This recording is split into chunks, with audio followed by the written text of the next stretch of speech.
address a monk. Your emptiness is very good. Although when I was in Malaysia, I was telling people to call me your roundness. Which is also a funny thing to say, your roundness, Ajahn Brahm. Can you please explain in scientific terms how meditation can give one supernatural ability to predict the future and look into past lives of others, not themselves? I can predict the future because I've got very good meditation. Your future is uncertain, and I am going to be right. So you cannot predict the future. No one can. Except to say, each one of you are going to die. That's my prediction. That's about as far as you can get. So no, anyone who says they can predict the future, they are a fraud. And if you go to any fortune tellers, number one, never trust a poor fortune teller. If they're not filthy rich, if they can't tell their own fortune, how on earth can they tell yours? So, and the past life of others, it's only you can look in your own past lives, not in others, unless you've had a past life with them. So if you know someone from your own past life, then of course you can tell them what they were in their past life because you were there at the time. But that's as far as you can go. But I always remember this story. This is part of Thai culture. There was one of the kings, I don't remember which one it was. They had a minister in their court who was always really a smart ass, always knew everything about everything else. It really upset all the other people working in the court. So they decided one day to bring him down. So this was their plan. They were going to praise him in front of the king of Thailand, saying what a wonderful person this was, how smart, how wise he was. And they were going to lead him in to admitting he could read people's minds. And even if you can read a person's mind, they say, well, read our minds, and even if he gets it right, they said, we'll lie, we'll say he's got it wrong, just to prove him wrong. So the next day at court, they said to the king, oh, you're so lucky, your majesty. You have this wonderful, wise person. He's so smart. He said, aren't you smart? And this man said, yeah, I'm really smart. You're just so wise. He said, yeah, I'm wise. You know everything. Yes, I know everything. You probably even know what we're thinking. Yes, I know what you're thinking. And they thought he'd fallen into the trap. Okay, minister, if you know what we're thinking, tell us in front of the king what we were all thinking. And they resolved that whatever he said, they'd always say, no, you're wrong, just to put him in his place. But what this minister said was, yes, I know what you're all thinking. You are all thinking kind words towards His Majesty. And they said, yes, you're right. They even though they weren't thinking that at all, because if they said otherwise, they'd be in big trouble. So that's really someone who's smart. Apparently that actually happened. So really, really smart guy. So if you go home and your husband says, so did you get anything on your retreat? He said, yes, darling, I learned how to read minds. Read my mind. You're thinking kind words towards your wife. Aren't you, darling? Anyway, dear Ajahn, what is samadhi? In Ajahn Mahabhu's book, he says he was stuck at the level of samadhi for 5 years. He said he was being addicted to the total peace and tranquility of that state of samadhi. Please be kind enough to elaborate. I don't know exactly what Ajahn Mahabhu actually said because he didn't write any books. These were translations of his talks. But I know that you don't get stuck in samadhi. That is not, maybe wrong samadhi to get stuck, but real samadhi, the jhanas, you don't get stuck in stages of letting go. Have a think about it. Letting go means you're not stuck, you're free. These are stages of stillness, of letting go, of peace. So how can you get stuck and let go at the same time? So that's why, when you call these stages of deep meditation jhana what they really deserve to be called, they're called stages of letting go. And the idea of this anything to do with attachment is totally wrong. And if anybody wants to check it out, the sutra, the teachings of the Buddha. So, don't believe Ajahn Brahm, don't believe Ajahn Chah, don't believe Ajahn Mahabua. Go to the source, the teachings of the Buddha. And there you will find Pasadika Sutta of the Digha Nikaya. The Buddha says anyone who indulges in those jhanas, in other words, practices them again and again and again and again, you can only expect one of 4 consequences. This is the only 4 things possible if you keep getting into jhana. And those 4 consequences are stream winning, once returning, non-returning, or arahat. The 4 stages of enlightenment. There's not a 5th possibility, just those 4. So this is what happens when you keep practicing jhana again and again and again and again and again and again. You don't get stuck. You get released. You get the enlightenment. So that's actually how the Buddha said. The Buddha said again and again, do not be afraid of the jhanas. Follow them, make much of them, cultivate them. If you don't believe me, I can get the books out tomorrow and actually show you. So I don't know what actually Ajahn Mahabua really said, but samadhi should not be afraid of samadhi, should not put it down. It should be encouraged. It's the path towards enlightenment. And people who say you can get enlightened without the jhanas, they don't know what they're talking about. It cannot happen. You need the jhanas. You need to be able to let go to attain enlightenment. So there you go. Once I've managed to achieve sustained attention on the breath, is it okay to count the number of breaths? Seems to prevent the mind from wandering away. If you've got sustained attention on the breath, then you can't wander away. That's what it means by sustained. No more wandering. So stop counting at that stage. If you've got full attention on the breath from the very beginning to the end to the beginning, next thing to do is to create the happiness. Once you get the breath to be happy, beautiful breath going in, beautiful breath going out, then the mind doesn't wander. Sometimes people say, oh, I can't fix my mind on anything. My mind is always wandering and thinking. But they watch a football match and they have full concentration for an hour and a half. You watch your favorite movie and then people can't take their eyes off the movie for an hour and 40 minutes. Even you feel you need to go to the toilet, you just don't feel it when the movie's on. It's only afterwards, oh, I need to go to the toilet. Oh, I need a glass of water. When the movie's on, you're focused. Why? Because you enjoy the movie, that's why. Remember, enjoyment, happiness, joy is what fixes the attention onto the object. Not force, but joy. So when you start to enjoy the meditation, you get to the beautiful breath, that is where you have the sustained attention and the mind doesn't wander anymore. Don't forget joy. Make the breath fun. So you're breathing in, oh, it's just so nice. Oh, breathing out, oh, so nice. And I'll be talking about that tomorrow morning, how to develop the delightful breath and the delightful everything. Dear Ajahn, I do get confused with different types of names of meditation technique. What is Anapanasati, Vipassana, Samatha? Anapanasati is breath meditation. Vipassana is insight.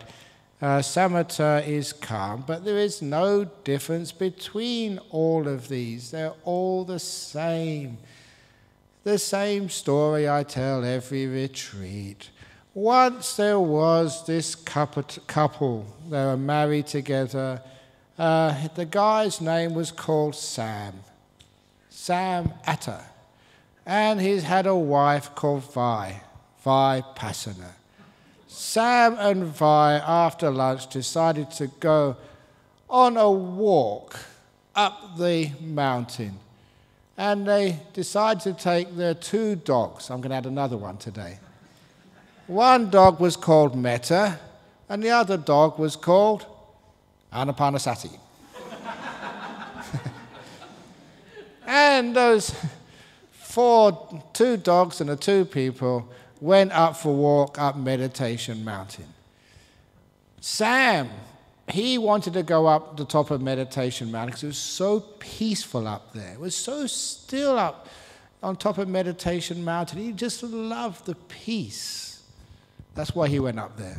Vi, she went up there for the view. She took her new Canon XX camera, which can take incredible insight shots over the great distance. Metta, she just went up there for fun, because it's good fun walking up Meditation Mountain. And Anapanasati, she just went up there for a breath of fresh air.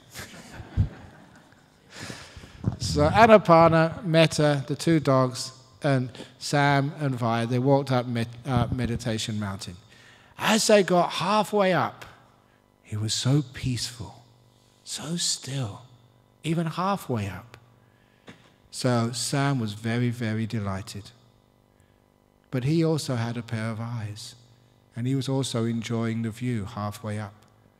Vi, she's already snapping so many photographs, because she could see such a large distance halfway up Meditation Mountain. But she was also enjoying the peace, because it was very quiet up there. Metta the dog was wagging her tail, because when you get even halfway up, there's so much love and kindness up there. And Anapanasati, the little dog, was breathing so calmly. The air was so good and so rich. You only needed to breathe very softly halfway up Meditation Mountain. But even the two dogs, they could enjoy the peace and the view as well. And when they got up to the top of Meditation Mountain, it was so still. Nothing moved on top of Meditation Mountain. So Sam had reached his goal. But he also could experience the view. You could see forever the whole universe laid out in front of you on the top of Meditation Mountain. Vi, wow, she hadn't seen such amazing views before. The insights were just all around her. But she also could experience the peace. Metta was so happy, because on the top of Meditation Mountain, it's not just peace, it's sheer joy and love in the deep meditations. And Anapanasati, the breath, strange enough, that dog disappeared. They didn't know where it was, because on the top of Meditation Mountain, your breath disappears. So that is how these ones all work together. There is no difference between Vipassana, Samatha, Metta, Anapanasati. It's all just one practice. And if you don't believe me, I often in the interviews, people who try Anapanasati, which means breath meditation, if they can't do Anapanasati, then I teach them breath meditation. If they can't do breath meditation, then I teach them Vipassana. If they can't do Vipassana, I teach them insight meditation. If they can't do insight, I teach them Metta. If they can't do Metta, I teach them loving kindness. If they can't do loving kindness, I teach them letting go. If they can't do letting go, then I teach them Anapanasati. By that time, they don't realize that's what they started up with. It is all exactly the same. There's only one type of meditation, that is putting down your cup. That is meditation. All these other little names are different ways of saying the same thing. So do whatever you want. The only meditation we don't teach here is called Anapanasati, which is mindfulness along with pain. We don't do that. That's not taught by the Buddha. So if it's hurting, do something about it. So remember, no Anapanasati, Anapanasati. If we all retreatants use one utensil, either a bowl or a plate at meal times, our washing will be halved. Use the bowl or the plate to have the dessert after. Thank you. So this is just using one bowl. And yeah, you can do that if you want to. But if you do that, I mean, just do like the monks do. Just put everything into the one bowl. So you have a nice bowl, and then just put the curries, the sweets, and the ice cream on top. And then you know what it's like to be a monk. Many times I have had ice cream on curry. The last time was strawberry ice cream on some stew. It all gets mixed up when it's inside your tummy. Anyway, just mix it up outside and save washing up. So whoever said that was obviously been on washing up duty today and got pissed off. So no, just however many bowls you want. There's enough water left. What's that old story about the young guy who went to see his uncle living up in the mountains?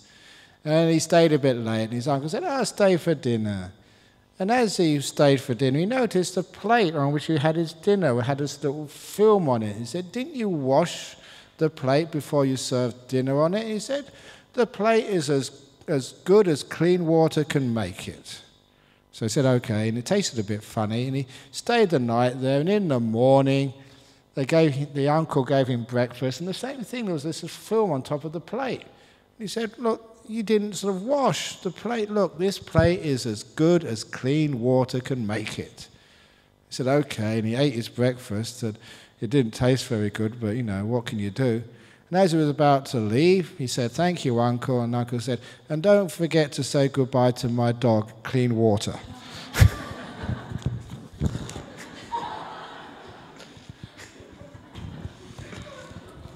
That's an old joke, but it's a good one for evening.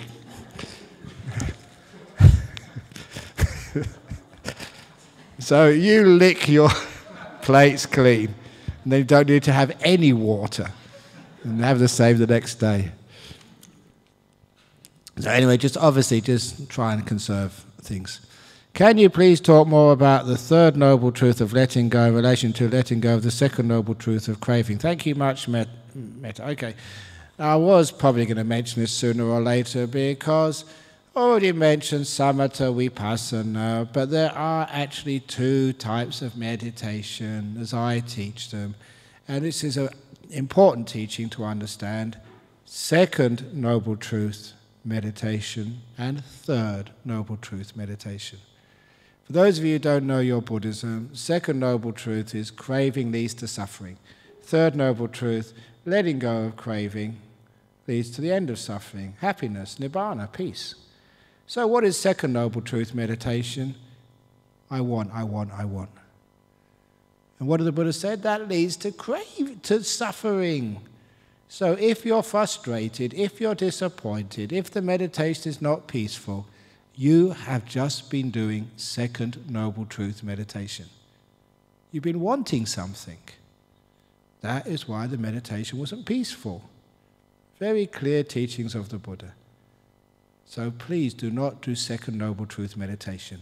And if you're frustrated, suffering, not having a good time, that must be what you're doing. You've been wanting something.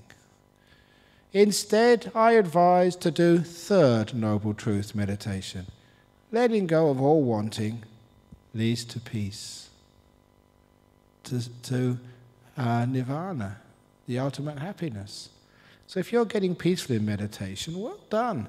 You're practicing third noble truth meditation. You're letting go of wanting. So now you know why meditation works and why it doesn't work. When it doesn't work, it means you've been wanting something. So please, recognize what you want, stop it, and transfer to third noble truth meditation. Let go of all wanting. Be content, be peaceful. Be kind, and you'll find you're on the path to Nibbana. The mind gets more and more peaceful, more still, more happy. Great, you've been doing letting go meditation. That is third noble truth meditation. So it's very clear. Too many people do second noble truth meditation. I want. I want to get enlightened. I want to get a jhana. I want to get a nimitta. I want to get psychic powers. I want to get something. That means you are suffering, creating the cause of suffering. letting go, let go, let go, make peace, be kind, be gentle. That's third noble truth meditation. And that leads to freedom, to peace, to nirvana. Very, very clear. So, trust in the Buddha's teachings. The Buddha knew what he was talking about. Dear Ajahn, if a person insults or scolds the Buddha and Dharma or have misunderstanding, should we correct them and explain to them, or should we be quiet? If we do not explain, we will be creating bad karma. If the person scolding the Buddha is, say, the Taliban, then please run away quick. So in other words, look, no one can scold the Buddha or the Dhamma. They can only, when they scold, when they say bad things, they're only destroying their own credibility. The Buddha is beyond being diminished. They can blow up a Buddha statue, they can shout, they can scold, make cartoons about the Buddha statue, but does that really affect the Buddha? Of course not. It can affect people, though. We can forget very easily our Buddhism and go and kill people who desecrate the Buddha. That's not Buddhism at all. The answer is, to this question, is that story, an old story, keep on telling it, when the Marines at Guantanamo Bay flushed a copy of the Quran down the toilet, and all the Muslims were up in arms about desecrating a Islamic holy book. Someone, I think from the Australian newspaper, called me up. They phoned me up saying they were doing an article. They had already contacted the leaders of all the major religions in Australia. Now they were calling me as one of the leaders of Buddhism in Australia. They said, we asked a question of the Archbishop, of the Cardinal, of the head of the Jewish faith. Now they're asking me the same question. If someone took a Buddhist holy book and flushed it down your toilet, Ajahn Brahm, what would you do? And my answer was, you all know? Call the plumber, yes. That's what I said, and made the journalist laugh. And he told me, I'll always remember this, he said, that is the first sensible answer I've got all day, can I publish that please? So of course. But then, you know, it's okay to tell jokes, but then you got serious. And I said, you can flush as many Buddhist books down my toilet as you like. You can blow up the Buddha statues. You can burn down the temples. You can machine gun the nuns and the monks.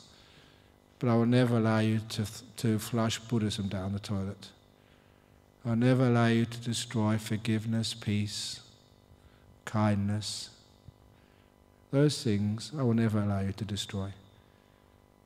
Because that's much different than the Buddha statue or the buildings.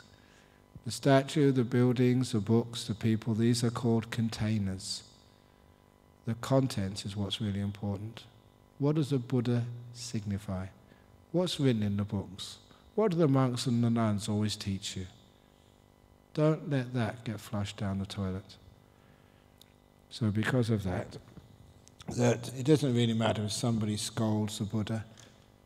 I'll forgive them. I'll be kind to them. That way, they never can destroy Buddhism. Next question. Jhana Grove is such a beautiful place to meditate, but I wondered what is the significance of having 2 lion statues at the entrance? Those lion statues at the entrance is to keep out all the bad guys. That's what they say. It's like a Chinese tradition. They have 2 lions. Even I remember in Korea, the big bridges had lions on the bridges to keep out bad spirits from coming over the bridge. But the people who offered those lions, they came to visit, I think it was about a few months ago, and they found out that it's actually Ajahn Brahmali. He's got them the wrong way around. One is male, one is female, and they should be the other way around.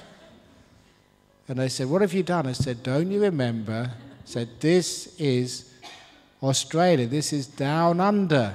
They go the other way around. They accepted that.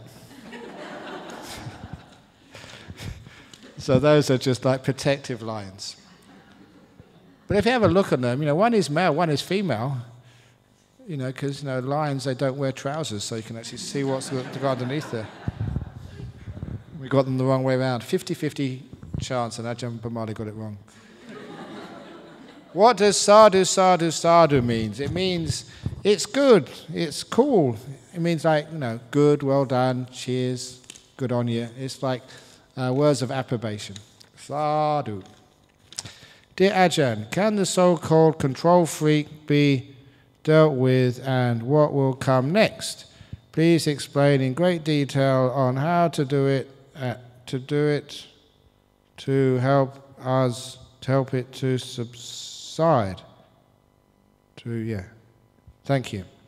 Oh, the control freak. The reason why we control is because we're afraid. We don't know what will happen if we let go. We control because we've been hurt in the past, and we think if we don't really protect ourselves, to plan the future, to control our environment, to make everything safe, that it's going to go wrong again. And still it keeps on going wrong. We find the more we control, the more things go wrong. So if you really, really, really want to be safe, just let go. For example, I remember the first time I got a bicycle when I was about 11 years of age. And when I went on my bicycle, I was so afraid of falling off. I grabbed the handlebars until my knuckles went white. I was so stiff when I went round a corner. I didn't balance, so I kept on falling off. Because I was afraid of falling off, I became so stiff, it caused me to fall off. And after a while, you just forgot about falling off. You're just playing around like young kids do.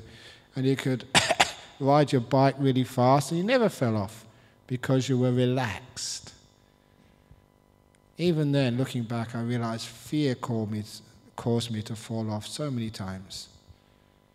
Fear means you control. Control means you fail. So when you understand how all that works, stop being so afraid. It's all right to fail.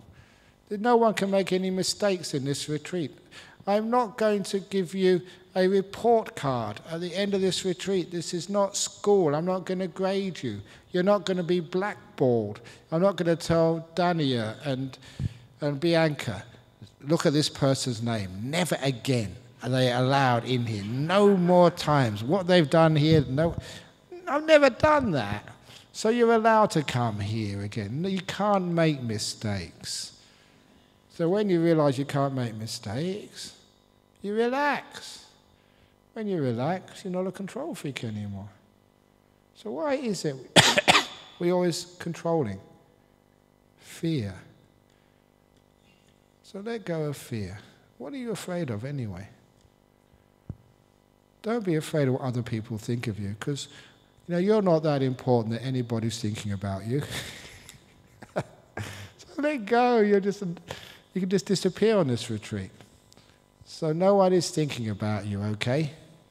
So you can totally relax and just be stupid, do whatever you want. And that way, you don't have to be a control freak. So see, what am I afraid of? And when you let go of all that fear, there's no more control anymore. And then at last, you can be peaceful, and you can stop falling off your bicycle.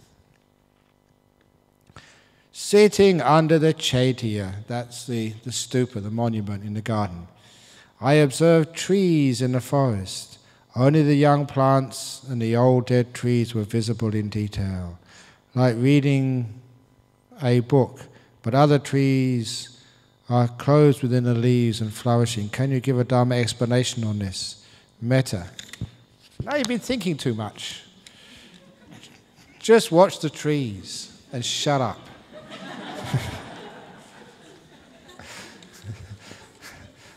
I don't know.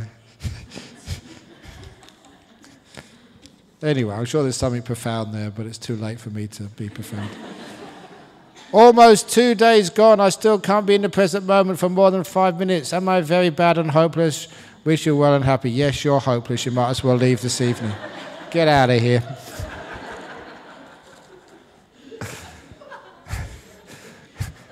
No, you're okay. All these other smart Alex.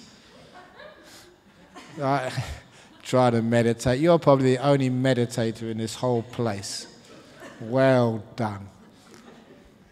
Look, I remember that story when I was a school teacher, and at the end of the year I had to give out report cards to my class. And of course one of the kids had come bottom.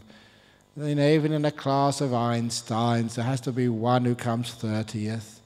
But when I gave the report card out to this poor guy, you know, and he opened it up and found out he came 30th in a class of 30, you could see him look depressed. Shoulders drooped, head went down. No, number one, he'd be ridiculed by his friends in the classroom. You're a dummy. But worse, he'd really get scolded by his parents. Imagine taking a report card, your bottom of the class, to your parents. They'd stop all his privileges, locking him up in his bedroom, make him do extra work during the vacations. The poor kid was terrified. And I was not going to let such a kid suffer. So I went up to him, and they all knew I was a Buddhist. I taught him about the Bodhisattva. And in Buddhism, a Bodhisattva is someone who deliberately, willingly sacrifices their own happiness so no one else has to suffer. And I said, you are a Bodhisattva. You deliberately, on purpose, took the bottom position this year so none of your friends will have to suffer what you're going to get from your parents tonight. All your friends were just thinking of themselves and just their own sort of ego coming top or in the middle or somewhere. But you deliberately sacrificed yourself, taking the bottom position so no one else would have to take it. You are a Bodhisattva, and I am going to recommend to the principal that this year you get the Bodhisattva of the Year prize in this school. And I can never, even now I can remember his face. Looking up at me, you know, from his school desk. You guy must be crazy. But it took away his depression, making light of the fact you came 30th of a class of 30. It's a big deal, so what?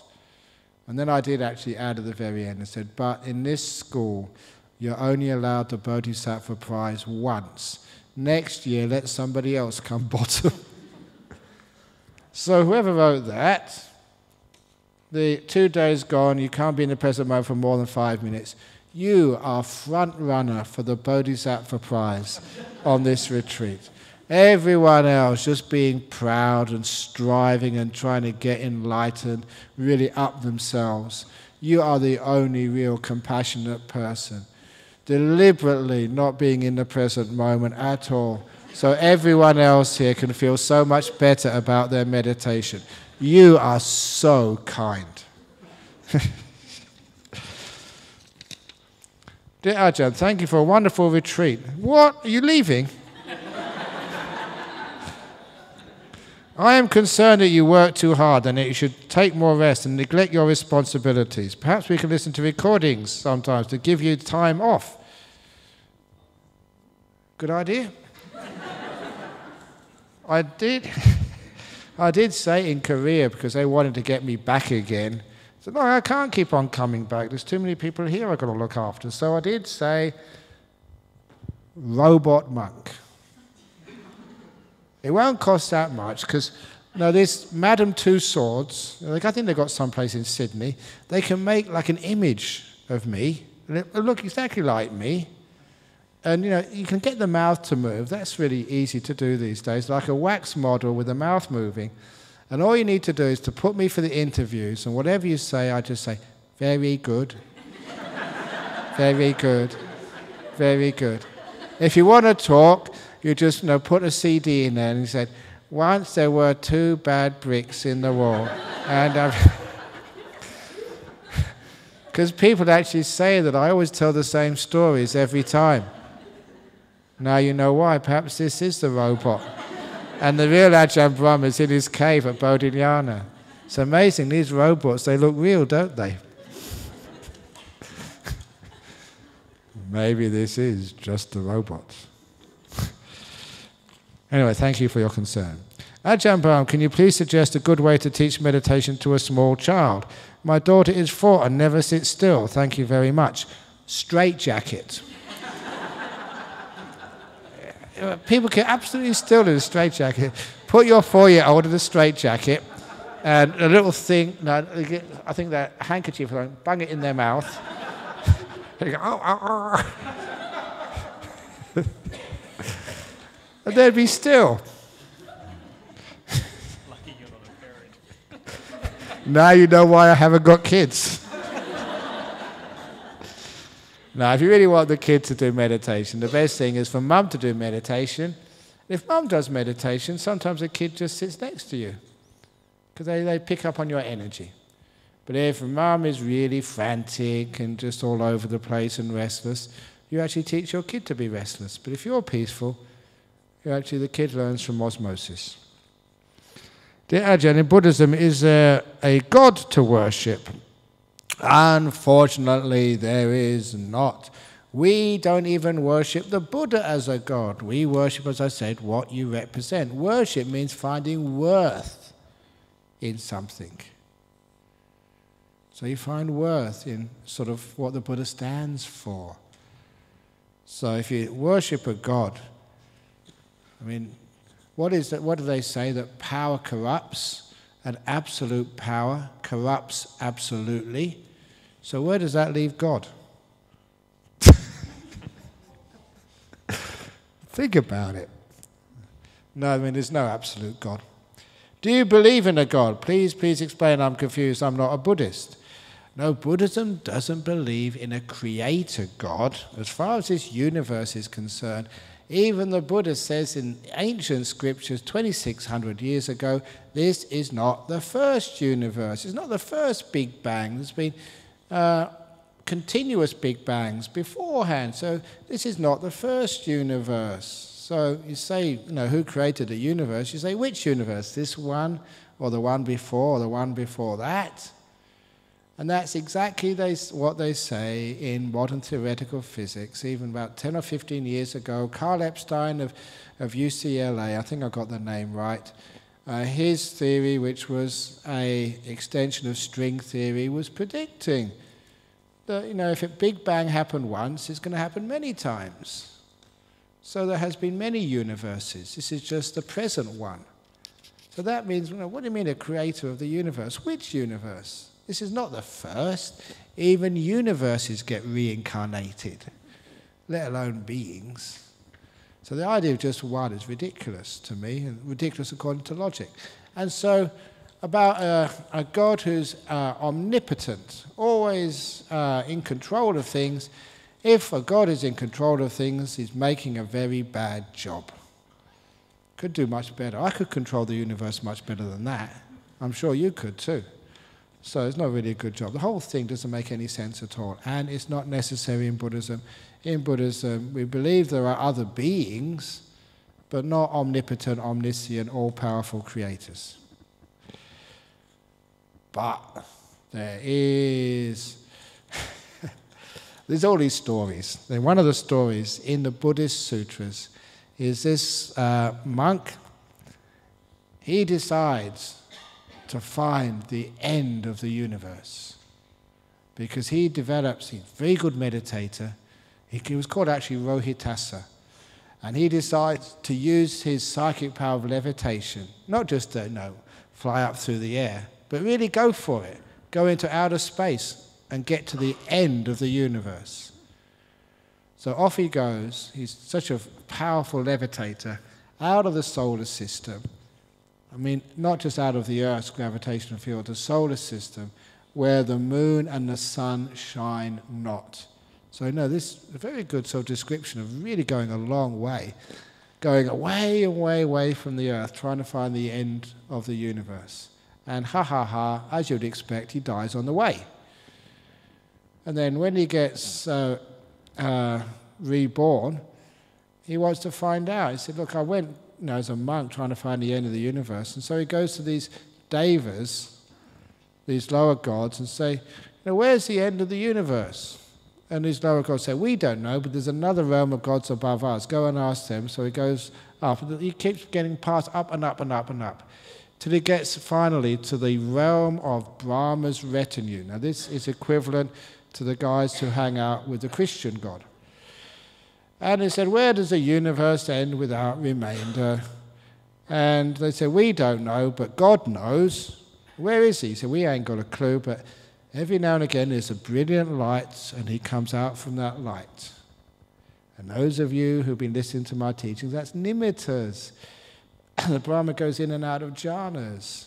When he comes out of jhana, you can ask him the question. So he comes out of jhana, and this monk says, where does the universe end without remainder? And Brahma says, I am the Brahma, the firstborn, the creator, the one who knows everything, the Lord of beginning and end, blah, blah, blah. And the monk says, yeah, I know, but that's not what I asked you. Where does the universe finish without remainder? And God says again, I am the creator, the firstborn, the Lord of all that was and will ever be, the powerful one, the omniscient one. Yeah, I know, but that's not what I asked you. Ask the question, where does the universe end without remainder? And for a third time he said, I'm God, the Almighty, the powerful, the creator. He said, yes, but answer my question. And then God takes the monk by the shoulder and pulls him aside. He said, listen, I don't know. But I don't want these other people to know that God doesn't know anything. And you're a stupid monk anyway. You know, you should go and ask the Buddha. He will be able to tell you the answer to that question, not me. I'm only God, okay? And then the monk goes and sees the Buddha, and that's where the Buddha answers the question beautifully. The beginning and the end of the universe can be found in your own body and mind. You find the beginning and the end in here, not by wandering off to the edges of space. And that became a very powerful teaching of the Buddha. And that's where it comes from. The beginning and end of the universe can be found in this fathom-long body with its mind. So, you know, that was a bit of fun and games with God, what God didn't know. And in the teachings of Christianity, there's a similar story. In the Gnostic Gospels found in the town of Nag Hammadi, dating back to early Christianity, sayings of Jesus which did not make it into the Bible, but which are authentic.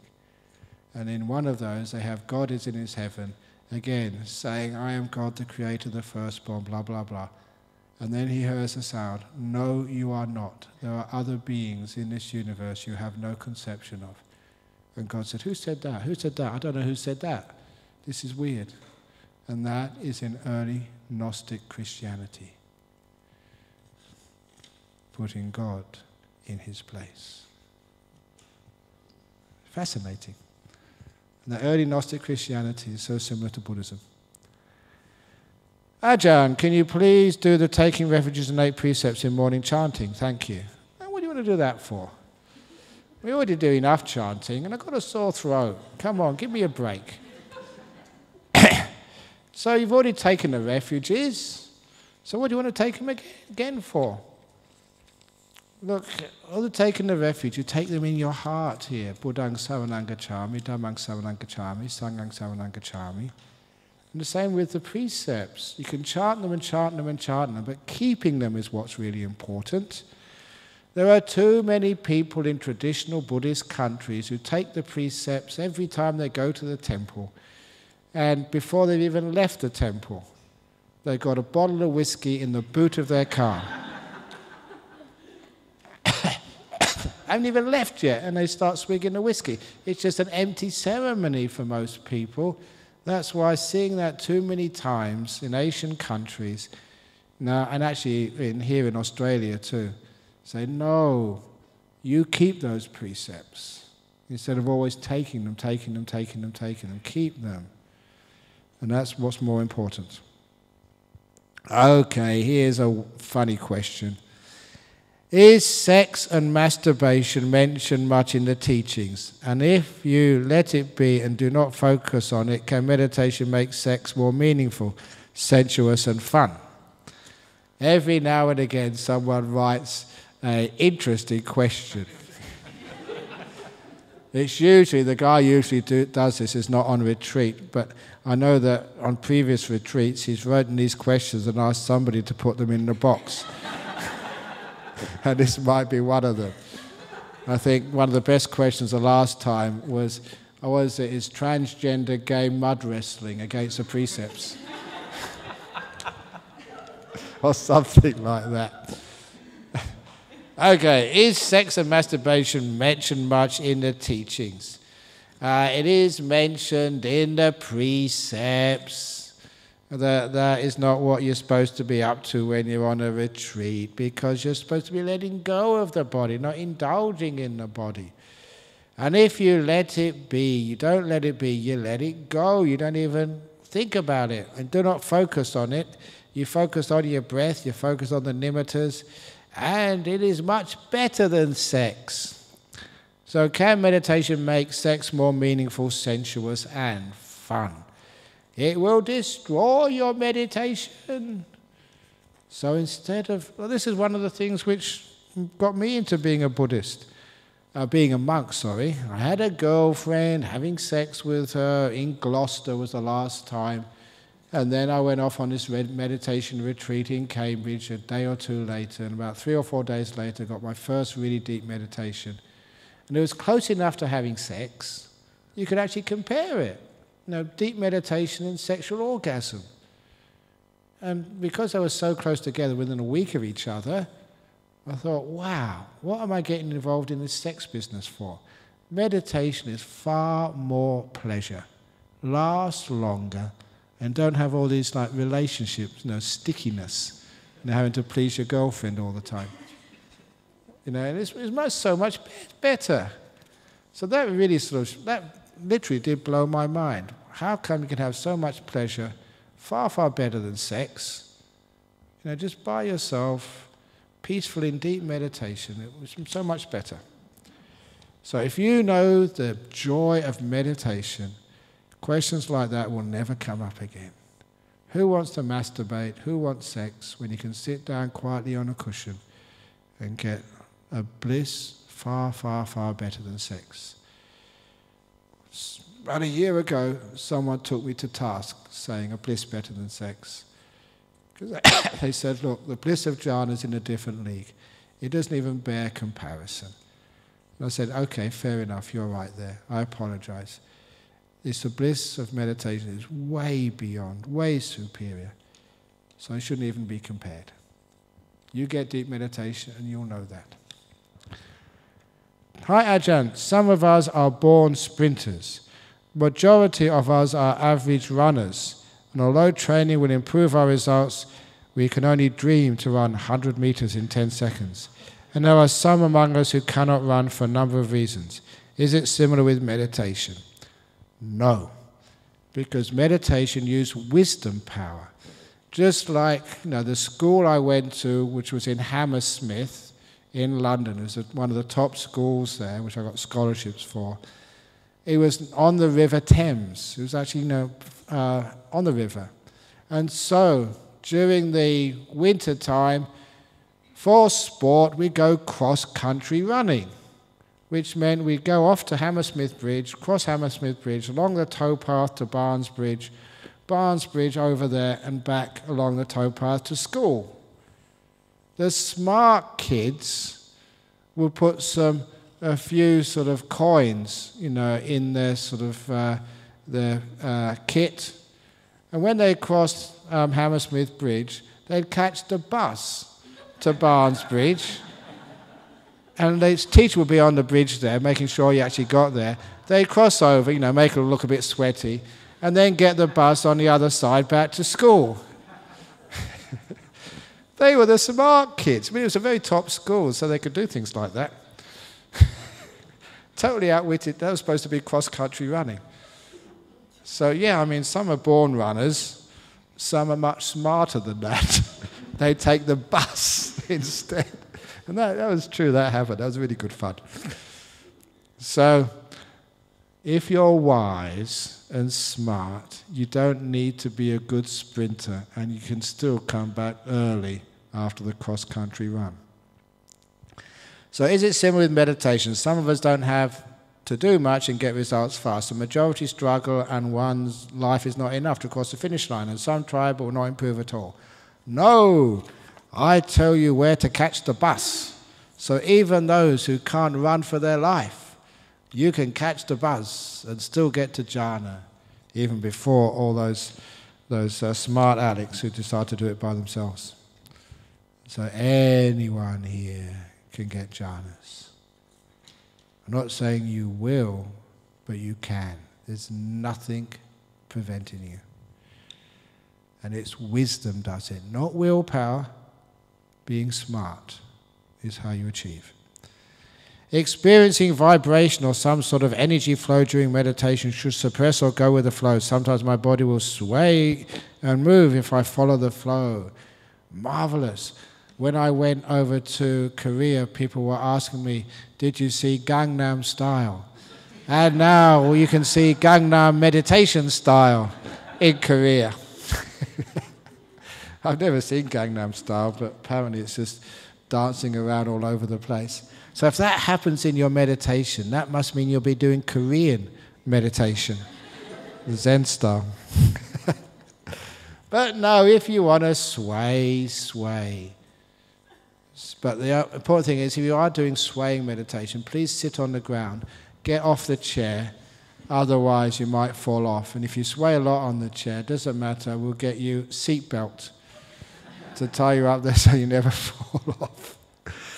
No, sometimes you think you're swaying, I'm being serious now, you think you're swaying and you're perfectly still. You may think, this isn't possible, I know I was swaying.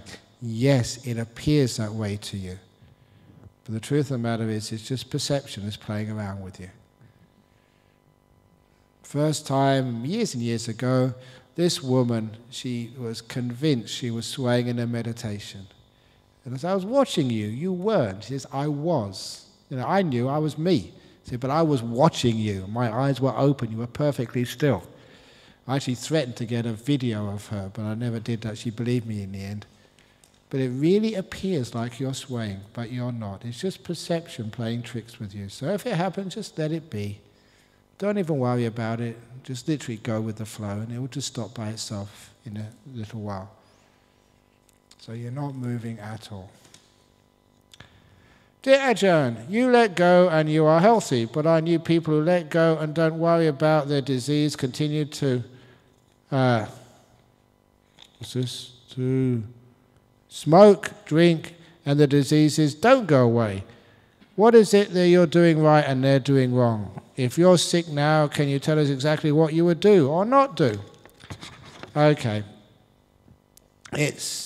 You don't worry about the disease, but I mean, smoking is always going to cause you a problem. I don't worry about disease, but I'm not stupid. I don't and I do rest, I look after my body.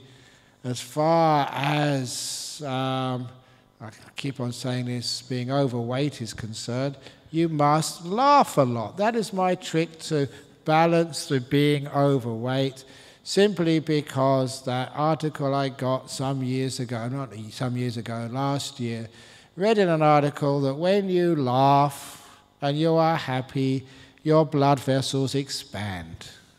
They get bigger and bigger and bigger. So because I laugh a lot, my blood vessels are like superhighways.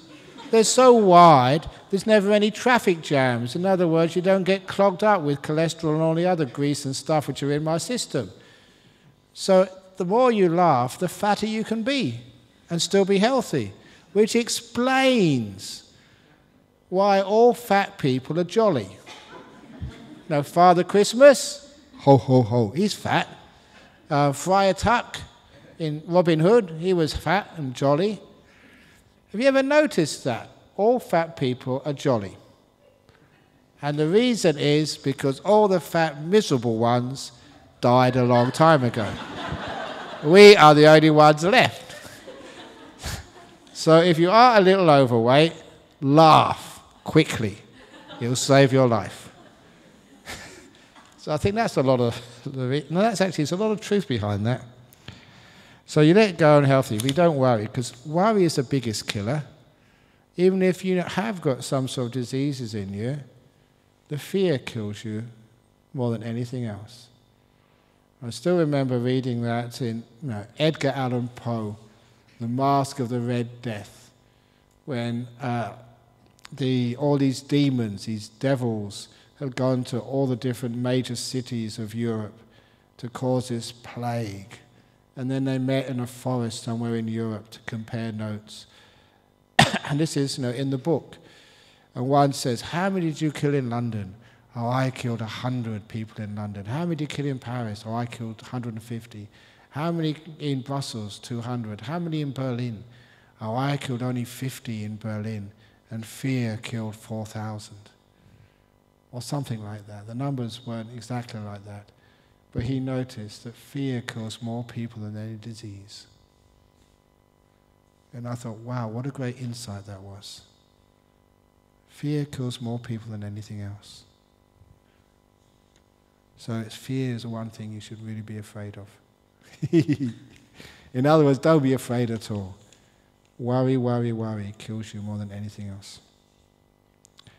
So please, don't worry. But look after your health. Don't do stupid things. I am a working mum. How can I find time to do meditation when I have so many chores to attend to? Is it not good to go to the gym with loud music when you start to practice meditation? What are the drawbacks if we do so? You're a working mum, so you really need to do some meditation. Otherwise, you're a pain in the neck for your kid. You ask your kid. So often, working mums have come to our meditation classes. I think the first time this happened in our Armadale group. A woman came and she said afterwards, I never felt like coming this evening. I've been working all day and I made dinner for my family, just washed up. And my kids said, Mummy, Mummy, are you going to meditation today? And I said, no, darling, I'm tired. Mummy, Mummy, you must go to meditation. But I don't feel like it. Mummy, Mummy, go to meditation. Why? Because, Mummy, you're a much nicer mummy after you come home from meditation. And that's why she went. And many, many mothers have told me the same story. The kids, they know that you're stressed out. And when you're stressed out, you're no fun to be with. So you go to meditation for the sake of your kid. And the kid knows that. And they'll say, yeah, Mummy, go. You're a much nicer mummy. So if you're a working mum, you need to meditate. All the other chores, you can just, look, the dishes. Get a dog, call the dog clean water. The dog will lick the plates clean. You know what dogs are like? They eat anything. Or whatever. Get a smaller house, whatever. So anyway, go into the gym. Yeah, you can go to the gym. Exercise the body. This is one interesting saying of Ajahn Chah. He said, if you want a healthy body, you have to exercise it. If you want a healthy mind, you have to keep it still. Very nice saying of Ajahn Chah. I don't know if that's in any book, but I remember him saying that. If you want a healthy body, exercise it, and a healthy mind, keep it still. So all of you, when you get to my age, think, oh my goodness, I better do Sudoku puzzles, otherwise I'll get dementia. We think we have to exercise, otherwise we'll get sort of lose our brain. But actually, stillness gives you a far healthier, stronger brain than doing puzzles. It's a brilliant insight by Ajahn Chah. If you want a healthy mind, keep it still. Healthy body, exercise it. So there we are. Now I'm going to stop exercising my mouth, and I'm now going to have a nice, healthy mind by keeping it very still. All the questions are finished today.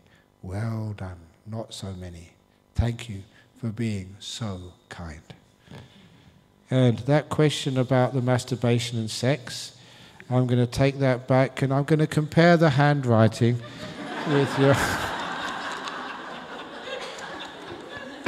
You think you can escape from me? No, you can't. So, Daddy, can we have all the registration forms, please? And I can